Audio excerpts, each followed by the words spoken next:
ખાસ કરીને હવે વાત કરવાની છે અત્યારે જે કાંઈ આ માહોલ છે, અત્યારે આમ જોવા જઈએ તો અરબ સાગર સક્રિય થયો છે.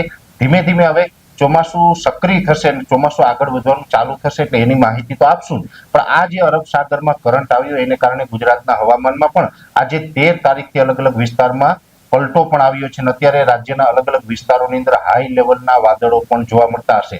જોકે વાદળોની ઊંચાઈ થોડીક વધારે છે એટલે આજે 13 તારીખના રોજ આપણે કોઈ મોટા વરસાદના સમાચાર પ્રાપ્ત નહીં થઈ શકે, કેમ કે વાદળોની ઊંચાઈ વધારે છે.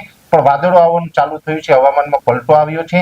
આવતીકાલે 14 તારીખે સાંજ સુધીમાં અનેક વિસ્તારોની અંદર વરસાદ પડે તેવી શક્યતાઓ છે. જોકે આવતીકાલે વરસાદ પડે તો એને નૈઋત્યનું ચોમાસું ગુજરાતમાં પ્રવેશ કરી ગયું તેવું ન કહી શકાય, કેમ કે નૈઋત્યનું ચોમાસું હજુ મહારાષ્ટ્રની અંદર નિષ્ક્રિય થયેલું છે, એ હવે સક્રિય થશે. પણ આવતીકાલે જે વરસાદો પડશે એ ચોમાસું જે સક્રિય થવાના હોય એના લક્ષણના ભાગરૂપે પડશે અને આવતીકાલે વરસાદો હશે એ સાર્વત્રિક નહીં હોય, છૂટા છવાયા હશે, કોઈ કોઈ જગ્યાએ હશે અને જ્યાં વરસાદ પડશે ત્યાં ગાજવીજ અને પવન સાથે વરસાદ પડશે એટલે કે થંડરસ્ટોર્મ એક્ટિવિટી થવાની શક્યતાઓ છે.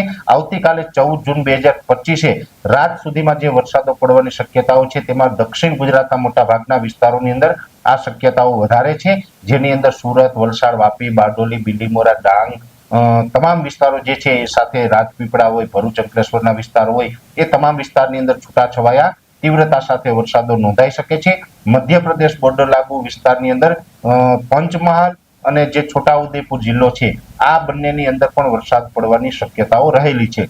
સૌરાષ્ટ્રના જે દરિયાઈ કાંઠાના વિસ્તારો છે જેમાં જુનાગઢના અમુક વિસ્તારો, ગીર સોમનાથ, અમરેલીના અમુક ભાગો, ભાવનગર અને બોટાદ અને સાથે પૂર્વ રાજકોટના ભાગો છે આ વિસ્તારની અંદર પણ છૂટાછવાયા વરસાદોની શક્યતાઓ રહેલી છે. ઉત્તર ગુજરાતના બનાસકાંઠા, વાવ અને સાબરકાંઠા જિલ્લો અને મહેસાણાના ઉત્તર ભાગો છે એ વિસ્તારોની અંદર પણ એકદમ હળવા ઝાપટા પડવાની શક્યતાઓ છે.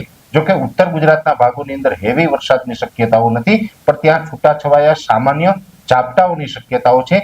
ખાસ કરીને દક્ષિણ ગુજરાત અને સૌરાષ્ટ્રના દરિયાઈ કાંઠાના જિલ્લા આની અંદર થોડીક તીવ્રતા જોવા મળશે અને આ તીવ્રતા છે એ પણ એક પ્રકારે થંડરસ્ટોર્મ એક્ટિવિટીની હશે ને છૂટાછવાયા વરસાદ હશે, સાર્વત્રિક નહીં હોય, જેની દરેક મિત્રોએ નોંધ લેવાની છે. એટલે આવતીકાલે 14 જૂન 2025 ના રોજ સાંજ સુધી આ પરિસ્થિતિ પ્રમાણે આપણે હવામાન જોવા મળશે, જેની દરેક મિત્રોએ નોંધ લેવાની. આગળ ઉપર શું થવાનું છે, વરસાદ કયા વિસ્તારમાં કઈ કઈ તારીખમાં આવવાનો છે એ તમામ વિશેની વાત છે આવતીકાલના વિડીયોની અંદર કરવામાં આવશે. અત્યારે આ વિડીયોની અંદર એટલું જ. દરેક મિત્રોને વિનંતી રહેશે કે આ વિડીયોને લાઈક આપીને દરેક ગ્રુપમાં શેર કરવો અને ચેનલને સબસ્ક્રાઇબ કરવી. નમસ્કાર.